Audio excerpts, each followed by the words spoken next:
उदय सिंह आ रहे हैं, जिन्होंने पोस्ट लिखी है उसमें बहुत कुछ है। और उस पोस्ट के बारे में मैं चाहता हूं कि उदय सिंह अगर बताएंगे तो बेहतर होगा, क्योंकि व्यक्ति की खुद की बताई हुई पीड़ा से ही लोग समझते हैं कि क्या है। उदय सिंह जी, स्वागत है आपका। और आज एक आपने पोस्ट लिखी, मुझे पर्सनल भी भेजी और ग्रुप्स में भी भेजी। कई लोग इस भ्रम में भी हैं कि वो ग्रुप्स मैंने बनाए हैं, जबकि वो ग्रुप्स दोनों जो निर्माण किए हैं वो उदय सिंह ने किए हैं। मैं तो उसमें केवल सम्मिलित हूं। उदय सिंह को भली भांति पता है, मेरा उसमें कोई योगदान नहीं है। उदय सिंह, आखिर क्यों लिखनी पड़ी ये पूरी पोस्ट बताइए, और क्या पोस्ट है, पोस्ट का मकसद क्या है, पोस्ट क्यों लिखनी पड़ी? नमस्कार सर।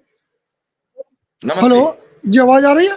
जी आ रही आ रही। सर, पीड़ा इतनी है कि अब दबाए नहीं दबती है। क्या करें, कोई कार्य भी दूसरा नहीं है जिसके सहारे से अपना जीवन यापन किया जाए।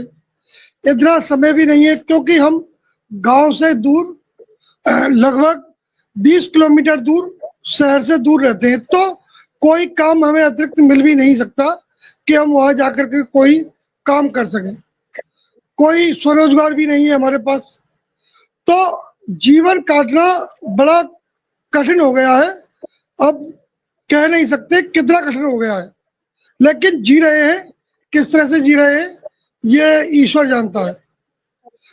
तो जब पीड़ा होती है, जब वेदना होती है, तो वेदना में जो भी मन में आता है, जो भी विचार आते हैं, जो लगते हैं शायद सही हो, लेकिन कुछ लोगों को लगता है कि वो सही नहीं होते, लेकिन हमें लगता है कि हम जो बोल रहे हैं वो सही है और हमारी वेदना के हैं।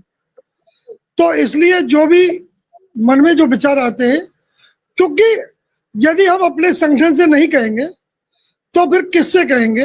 ये बात हमारा संगठन हमें जवाब दे दे। यदि हम, क्योंकि हम केवल एक सैनिक हैं।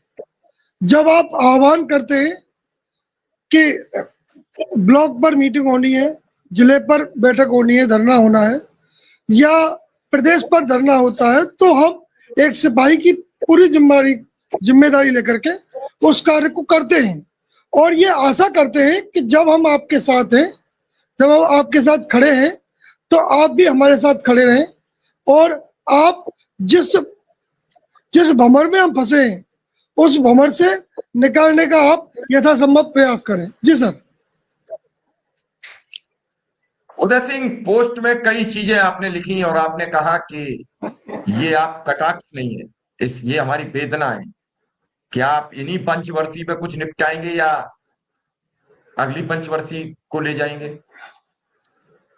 नेतागण इसी पंचवर्षीय में सब कुछ देंगे या अगली पंचवर्षीय? तो ये सब चीजें क्यों लिखनी पड़ी, क्यों सार्वजनिक लिखनी पड़ी?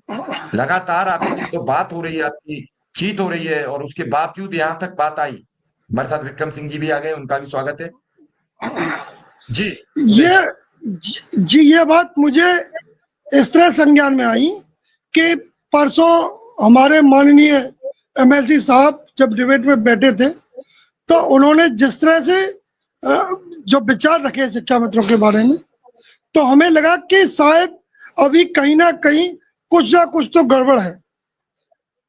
कहीं ना कहीं तो हमें लगता है कि हम अभी सफलता से बहुत दूर हैं, करीब नहीं है। जी विक्रम सिंह, कुछ नई ताजी खबर, या फिर 25 तारीख को आपकी कोर्ट में सुनवाई, आज 22 तारीख हो गई है, क्या है नए हालात, क्या तैयारी है 25 तारीख की?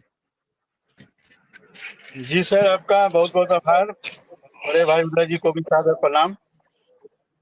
25 तारीख की पूरी तैयारी है सर। कल हम लोग निकलेंगे दिल्ली के लिए और परसों पहुंचेंगे। और 35 नंबर पे हम लोग की केस लगी है, 15 नंबर कोर्ट में 35 आइटम नंबर है। और पूरी तरह तैयारी हम लोग की है। ईश्वर ने चाहा तो परसों का दिन अच्छी बहस होकर मेरिट पे अनुदेशकों का जो